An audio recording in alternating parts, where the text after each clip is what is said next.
executive search firm, and now we're internal, and we're kind of blending that internal touch and what we know about the culture here with some of the external search firm practices.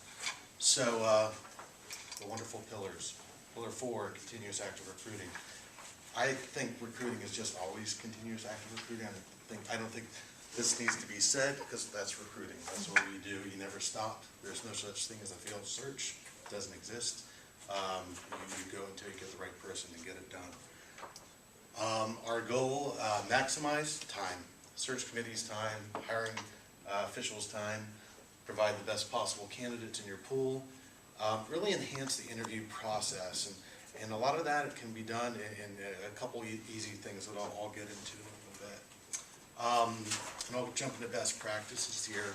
Aggressive outreach, and that's really kind of a post, going from a post in P-R-A-Y to a post in P-R-E-Y nature, and really kind of going out there and getting after candidates. Did you come up with that yourself? I did. I like that. I know, I get tired of saying it, but yeah. But I'm so that's, sick of the post and pray. yeah, exactly, we're praying. So, thorough screening is a key part of it, and a lot of what we do is kind of walk through the candidate's background. Why'd you change this job? Kind of, what's your story? So we can relay that to the committee. Efficient timeline, one of the things we do, we really block out schedules. We'll say, okay, let's get together, we'll have a kickoff. A month later, let's have a deliberation. We'll already have video interviews time scheduled, which gives us deadlines to get to, which is a good thing. And then tailored to the client. You know, one thing when I came to the university, I thought it was all one big happy family. I learned pretty quickly. You know, there's so many different cultures, so many different ways of operation that you really have to tailor what you do to the client. Not bend to their every need, but really help kind of use your best practices that you learn from other schools and take it to the current client. So I'll talk about four phases here. We like to get in early, so you know, as they're talking about the search, developing a search committee, this really kind of sets the tone. So if you can get in with a hiring manager as they're just thinking about it, and you can have influence on saying, well, how about this person from across grounds over here that they might not know about, that might really help.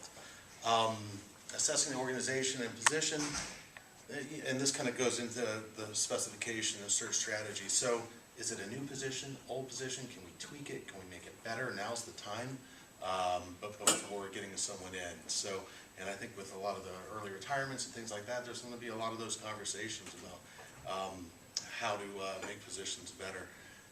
And then we get into the search strategy, and that's a lot of talk with the hiring official and then the committee about, you know, what are their thoughts, who do they know, and then tapping into them.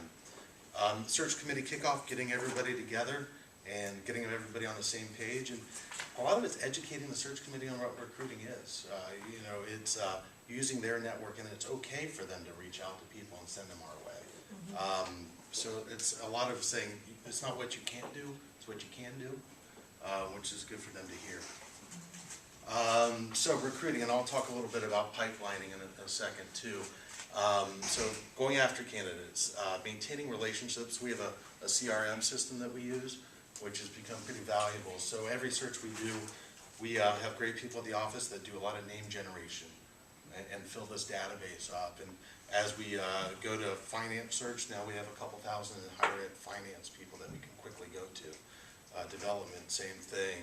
Marketing, IT is growing. And then screening the top tier candidates. You don't want to talk to everybody. You don't have that kind of time. Just talking to the ones that really rise to the top. Reviewing candidates and informing the search committee. So inform is the gentle word there. It's really helping. They look at a candidate on paper, and that's all they see. You've had a conversation with this person. You can fill in the gaps. Why they switch jobs, what's their compensation, where are they, things like that. So you can really help paint the picture, which helps give them kind of a broader idea of the candidate beyond, you know, the piece of paper and the cover letter, which I'm not a big fan of cover letters, but that's another story. Then we go to the phase 3, video, phone interviews. A lot of this is prepping the candidates. We do, you know, prep them on Skype beforehand. but you're prepping them for the interview, just not technology too. But also prepping the committee to say, you know, we're not looking for a newscaster here. You got to remember that. So they kind of sometimes can get carried away. I'm like, I didn't like what they had in the background. Well, you know. So a lot of that is prepping both sides. On grounds, often stakeholders show up and say, why am I here? Okay, their outlook tells them to go there. They don't really know the job, what they're doing. So we try to prep them with, we have a Survey Monkey form that they'll fill out, so we try to get that information for them beforehand, the resume, the spec, what the job is, and encourage the hiring manager to, it's better if it comes from them, kind of an email about why they're there. Maximize the candidate's time while they're on grounds. We don't want gaps. We want to use all their time while they're here. One thing that we do, student tours.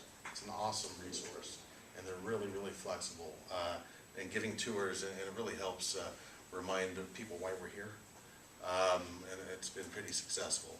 And it's really that white glove experience where the candidate does not have to worry about where they're going to be. We'll get them there. We'll make sure, or even better, having a committee member get them there. We try to encourage that too, so they get some kind of non-interview time with the candidate. So then, referencing background check, negotiation. I always think from your first time you talk to the candidate, you're already negotiating. You're already thinking about that. One of my second questions is, what's your compensation? Let's just see. I don't want to walk down the aisle here and be left. So you're really kind of setting the stage for all of this. One of the things we're starting to do, which has been really good, is once we have somebody, they're here, we'll set up a coffee with the committee, the stakeholders, and the hiring manager over at our place, so everybody comes. And that way they don't just walk by somebody 6 months later and say, oh yeah, we interviewed together. That way they can kind of build that relationship. Coordinating the onboarding handoff, and I think Jen gave a great speech at SHRM about onboarding that you all do, which was fantastic. No one else, I don't think, does that.